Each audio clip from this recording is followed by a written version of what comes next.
მე მინდა ვესტუმრო, Galway-ში არის ერთ-ერთი ყველაზე ცნობილი პაბი, King's Head. ასე ქვია ამ პაბს. ქართულად იქნება მეფის თავი. მოდი ვესტუმროთ ამ ადგილს და გავიგოთ, რომ რატომ არის ასეთი ცნობილი Galway-ში King's Head, მეფის თავი. წავედით. ეს პაბი 800 წლის არის და Galway-ის ერთ-ერთი ყველაზე ძველი შენობაა. შუა საუკუნეების 400 წლის ფანჯარა უამრავ ისტორიას გვიყვება წარსულზე.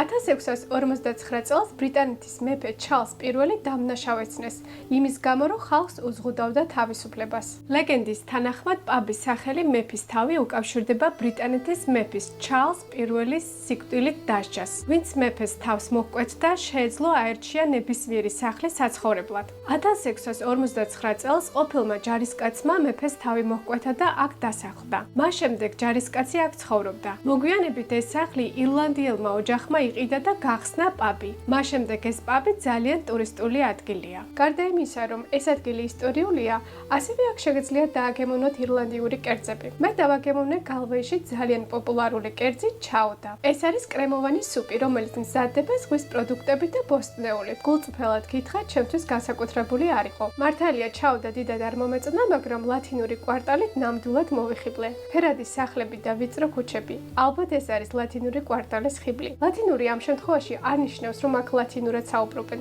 არამედ სიტყვა ლათინური ასოცირდება ხელოვნებასთან და მუსიკასთან. დღეისათვის სულ ეს იყო მეგობრებო. თუ ისიამოვნეთ ბლოგით, არ დაგაუწყდეთ არხის გამოწერა. მე კი დროებით დაგემშვიდობებით შემდეგ ბლოგამდე. აბა კარგად.